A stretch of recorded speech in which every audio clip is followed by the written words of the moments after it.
Hi friends, എല്ലാവർക്കും അജൂസ് kitchen വേൾഡിൻ്റെ മറ്റൊരു എപ്പിസോഡിലേക്ക് സ്വാഗതം. മിക്കവാറും എല്ലാ മലയാളികൾക്കും ഇഷ്ടമായിട്ടുള്ള ഒന്നാണല്ലോ സാമ്പാർ എന്ന് പറയുന്നത്. ഇന്ന് നമ്മളൊരു സാമ്പാറാണ് തയ്യാറാക്കാനായിട്ട് പോകുന്നത്. ഇതൊരല്പം വെറൈറ്റി ആയിട്ടുള്ള ഒരു സാമ്പാറാണ്. വറുത്തരച്ച സാമ്പാറാണ് നമ്മളിന്ന് ചെയ്യുവാനായിട്ട് പോകുന്നത്. നല്ല കുറുകിയ ചാറോട് കൂടിയിട്ടുള്ള നല്ല അടിപൊളി ടേസ്റ്റിലുള്ള ഒരു സാമ്പാറാണ് ഇത്. മലയാളികളോട് സാമ്പാറിൻ്റെ ഗുണത്തെപ്പറ്റി പറയേണ്ട ആവശ്യമില്ലല്ലോ. ഇത് നമ്മളുടെ ദോശയ്ക്കും ഇഡലിക്കും അതുപോലെ ചോറിനോടെയൊക്കെ നല്ല കോമ്പിനേഷനായിട്ടുള്ള അടിപൊളി ഒരു സാമ്പാറാണ് ഇത്. അപ്പോൾ ഈ രീതിയിൽ ചിലരെങ്കിലും ഈ രീതിയിൽ സാമ്പാർ ചെയ്തിട്ടുണ്ടാവുമായിരിക്കാം. എന്നാൽ ഇത് അറിയാൻ വയ്യാത്തവർക്ക് വേണ്ടിയിട്ടാണ് ഞാൻ ഈ ഒരു വീഡിയോ ഷെയർ ചെയ്തത്. അപ്പം നിങ്ങൾ ഇതൊന്ന് ട്രൈ ചെയ്ത് നോക്കുക. തീർച്ചയായിട്ടും നിങ്ങൾക്ക് ഇഷ്ടപ്പെടും. ഇതിലേക്ക് എന്തെല്ലാം ആവശ്യമാണെന്ന് നമുക്ക് നോക്കാം.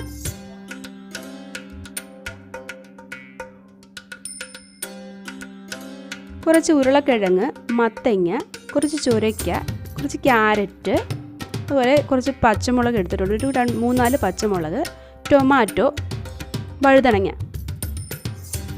ഇത്രയുമാണ് ഞാനിവിടെ വെജിറ്റബിളായിട്ട് എടുത്തിട്ടുള്ളത്. നിങ്ങൾക്ക് ഇഷ്ടമുള്ള വെജിറ്റബിളൊക്കെ എടുക്കാവുന്നതാണ്. ഞാൻ കുറച്ച് ഏറെ വെജിറ്റബിൾ എടുത്തിട്ടുണ്ട് കേട്ടോ. നിങ്ങൾക്ക് വേണമെങ്കിൽ കുറച്ചെടുക്കാവുന്നതാണ്. അതുപോലെ നമുക്ക് വേണ്ടത് തുവരപ്പരിപ്പാണ്. ഞാൻ നന്നായിട്ട് വെള്ളത്തിൽ കുതിർത്തെടുത്ത തുവരപ്പരിപ്പാണ്. പിന്നീട് വേണ്ടുന്നത് കായമാണ്. ഒരു 2 ചെറിയ കഷ്ണം കായം എടുത്തിട്ടുണ്ട്. കട്ട കായമാണ് ഞാൻ എടുത്തിട്ടുള്ളത്. ഇത് നമ്മളൊരു കുക്കറിലാണ് വയ്ക്കുവാനായിട്ട് ഉദ്ദേശിക്കുന്നത്. അപ്പോൾ ഇതിലേക്ക് നമ്മൾ എടുത്തു വച്ചിരിക്കുന്ന വെജിറ്റബിളും അതുപോലെ പരിപ്പും എല്ലാം ഇട്ട് കൊടുക്കാം.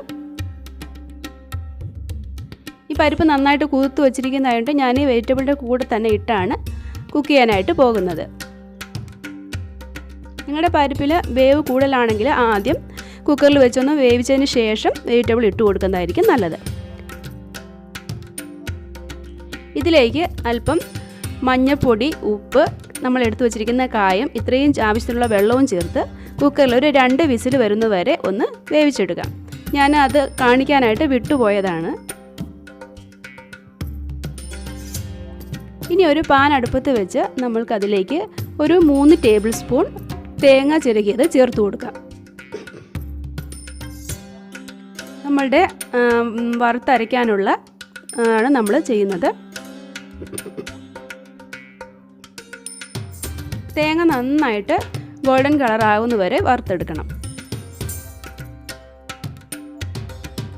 ഞാനിപ്പോൾ സാമ്പാറിലേക്ക് കുറച്ചേറെ വെജിറ്റബിൾ എടുത്തിട്ടുണ്ട്. ഇവിടെ എല്ലാവർക്കും വെജിറ്റബിൾ ഏറെ ഇടുന്നത് ഇഷ്ടമാണ്. അതുകൊണ്ട് ഞാൻ ഏറെ വെജിറ്റബിൾ ഇതിലേക്ക് ഉപയോഗിച്ചിട്ടുണ്ട്. നിങ്ങൾക്ക് വേണമെങ്കിൽ സാധാരണ എല്ലാവർക്കും ഒന്നും അത് ഇഷ്ടമാണോന്ന് അറിയത്തില്ല. അപ്പോൾ നിങ്ങൾക്ക് കുറച്ച് വെജിറ്റബിൾ എടുക്കാം. അതുപോലെ ഈ വെജിറ്റബിൾ തന്നെ വേണമെന്നൊന്നും നിർബന്ധമൊന്നുമില്ല. നിങ്ങൾക്ക് ഇഷ്ടമുള്ള വെജിറ്റബിൾ എടുക്കാവുന്നതാണ്.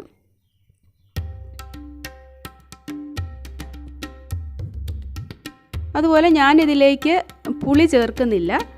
2 ടൊമാറ്റോയാണ് ഞാനിവിടെ ചേർത്തിട്ടുള്ളത്. ഇപ്പം നമ്മളുടെ തേങ്ങ നന്നായിട്ട് ഗോൾഡൻ കളറായി വന്നിട്ടുണ്ട്. ഇതിലേക്ക് നമ്മൾക്ക് പൊടികൾ ചേർത്ത് കൊടുക്കാം.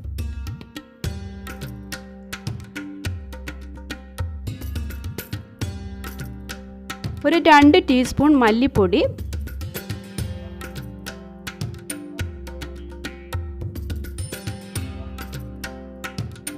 ഒരു ടീസ്പൂൺ മുളക് പൊടി,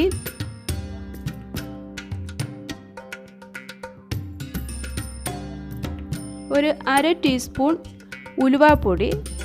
ഇത്രയും ഇട്ട് നന്നായിട്ട് മസാലയെല്ലാം തേങ്ങയുടെ കൂടെ ചേർന്ന് നന്നായിട്ടൊന്ന് മൂത്ത് വരണം. നമ്മളിവിടെ സാമ്പാർ പൊടിയൊന്നും ഉപയോഗിക്കുന്നില്ല കേട്ടോ. സാമ്പാർ പൊടിയൊന്നും ഇല്ലാതെ തന്നെ നല്ല അടിപൊളിയായിട്ടുള്ള സാമ്പാർ തയ്യാറാക്കി എടുക്കുവാനായിട്ട് സാധിക്കും.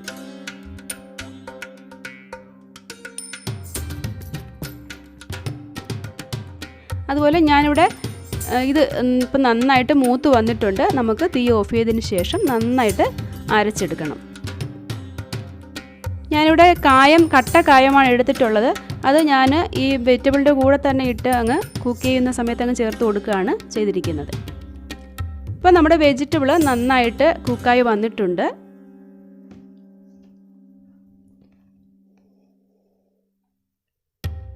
നമുക്ക് ചെറുതായിട്ടൊന്ന് ഇളക്കി കൊടുക്കാം.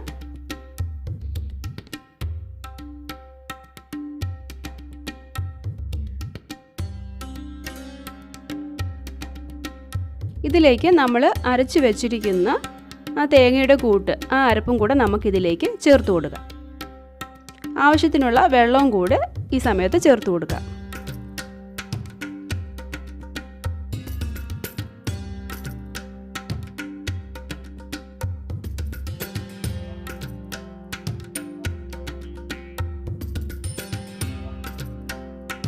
ഇവിടെ എല്ലാവർക്കും കുറച്ച് കുറുകിയ സാമ്പാറാണ് ഇഷ്ടം. അപ്പോൾ നിങ്ങൾക്ക് ആവശ്യത്തിനനുസരിച്ചുള്ള വെള്ളം നിങ്ങൾ ചേർത്ത് കൊടുക്കുക. ദോശയുടെ ഇഡലിയുടെയൊക്കെ കൂടെ നല്ല ഇച്ചിരി കുറുകിയ സാമ്പാറാണല്ലോ ഒന്നും കൂടെ നല്ലത്. ഉപ്പൊക്കെ ആവശ്യത്തിന് ഉണ്ടോ എന്ന് നോക്കി പാകത്തിന് ചേർത്ത് കൊടുക്കുക.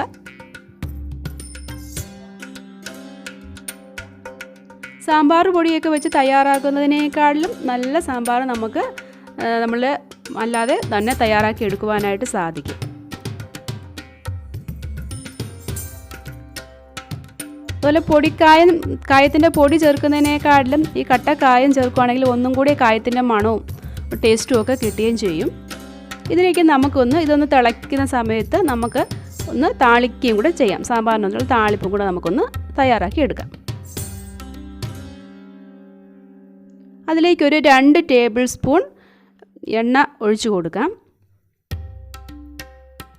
വെളിച്ചെണ്ണ ഉപയോഗിക്കുന്നതായിരിക്കും കൂടുതൽ നല്ലത്. ഇതിലേക്ക് അല്പം കടുക് ഇട്ട് ഒന്ന് പൊട്ടിച്ചെടുക്കണം.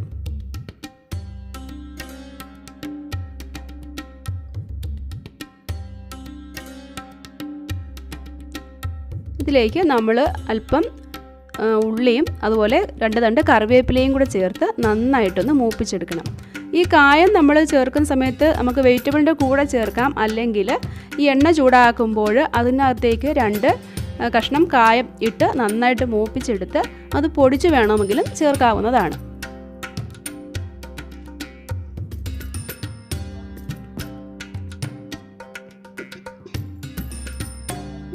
ഉള്ളിയും കറിവേപ്പിലയും നന്നായിട്ട് മൂത്ത് വരണം.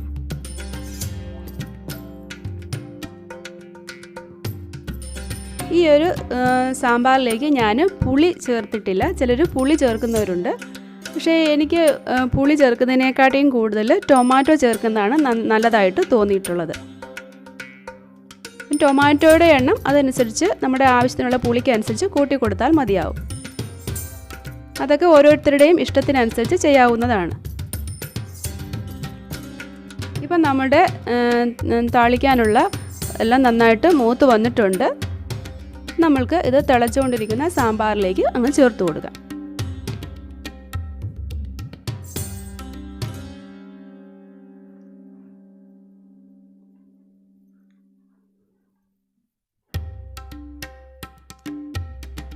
ചൂടോടെ തന്നെ നമ്മൾക്ക് അത് സാമ്പാറിലേക്ക് ചേർത്ത് കൊടുക്കാം.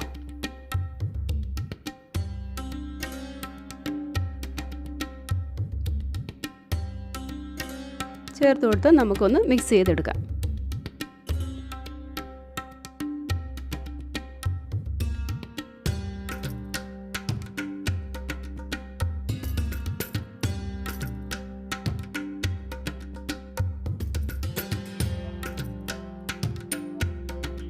വളരെ ടേസ്റ്റി ആയിട്ടുള്ള നമ്മളുടെ സാമ്പാർ ഇവിടെ റെഡിയായി വന്നിട്ടുണ്ട്.